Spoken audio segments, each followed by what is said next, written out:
सद्गुरुदेव की जय। आत्म कल्याण के लिए मन, वचन और कर्म से जिस ज्ञान का पालन किया जाता है वह सत्य है। प्रत्येक जीवात्मा शाश्वत सत्य स्वरूप है। यह अजन्मी, अविनाशी और निर्विकारी है। आत्मज्ञान की प्राप्ति ही मोक्ष की प्राप्ति है। आत्मज्ञान सत्य, करुणा, दया और त्याग आदि गुणों का आधार है। जो अपने अनुभव से सिद्ध हो उसे मन में धारण करना, जैसा देखा, सुना या पढ़ा हो उसका वैसे ही वाणी में प्रयोग करना सत्य है। दूसरों के हित को ध्यान में रखते हुए कर्म करना ही सद कर्म कहलाता है। सत्य का पालन करने के कारण ही संत जन करुणा के सागर है। करुणा और सत्य का मेल उन्हें बुरे कर्मों से रोकता है। सभी जीवों के प्रति समानता, दया भाव तथा सेवा उपकार ही मानव धर्म है। सत्य को मानव धर्म से जोड़ने पर ही यह सर्वव्यापी और सुखदायी बनता है। प्रत्येक व्यक्ति को यह ध्यान रखना चाहिए कि उसके सत्य से किसी को ठेस न पहुँचे तथा अपनी हिंसा आदि दोष उत्पन्न न हो।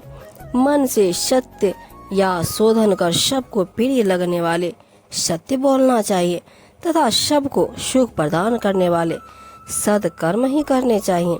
सत्य न्याय स्वरूप तथा अद्भुत शक्तिदायी है। वास्तव में संसार के शासन तथा नियम व्यवस्था सत्य के प्रकाश में ही चल रही है। सत्य के पीठ फेर कर जीना अंधेरे में भटकने के समान होते हैं। इसके सम्मुख हर किसी का सिर झुक जाता है। सत्य व्यक्ति दुर्गुणों, व्यसनों, वासनाओं, छल कपटों आदि पर बड़े पर्दे को उठा देता है।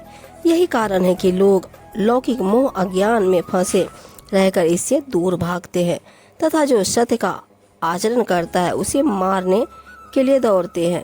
अज्ञानी लोग सत्य पालन करने से डरते हैं तथा इससे भय खाते हैं। कबीर साहब ने सत्य की महत्ता बताते हुए कहा है कि जो व्यक्ति सत्य को पहचान कर उसके सार को अपने जीवन में उतार लेता है वह झूठे कुल जाति की परंपरा में होकर नहीं चलता। सत्य ज्ञान ही आत्मज्ञान है। इसके समान कोई तपस्या नहीं है। सत्य आचरण करने वाले व्यक्ति के हृदय में स्वयं सत्य स्वरूप परमात्मा का ज्ञान प्रकाश होता है। कबीर साहब जी अपनी साखी में कहते हैं, कंचन केवल हरि भजन, दूजा कांच कथेर, झूठा आल जंजाल तजी, पकड़ा सांच कबीर। इस संसार में स्वर्ण के समान तो केवल अंतर्यामी परमात्मा का ध्यान भजन ही है और बाकी सब कांच के समान निरर्थक है। कबीर जी कहते हैं कि इस संसार के सभी मिथ्या मोह, जंजाल, आडंबर आदि को छोड़कर केवल सत्य को धारण करो। जिन नर सांच पिछानिया, करता केवल सार, सो प्राणी काहे चले झूठे कुल की लार। जिस मनुष्य ने सत्य को पहचान लिया और सत्य के सार को ही अपने जीवन में धारण कर लिया वह झूठे कुल जाति की पक्ष परंपरा में होकर क्यों चलेगा। तेरे अंदर सांच जो बाहर नहीं जनाब, जानन हारा जानी है अंतर्गति का भाव। तेरे अंदर जो सत्य का भाव स्थान है उसका प्रदर्शन या विज्ञापन बाहर मत कर। इसकी कोई आवश्यकता नहीं है। जो तुम्हारे मन का रहस्य जानने वाले ज्ञानवान पुरुष हैं वे स्वयं सब जान लेंगे। अर्थात अपने सत्य ज्ञान को स्वयं ही बाहर प्रदर्शित करना हितकारी नहीं होता।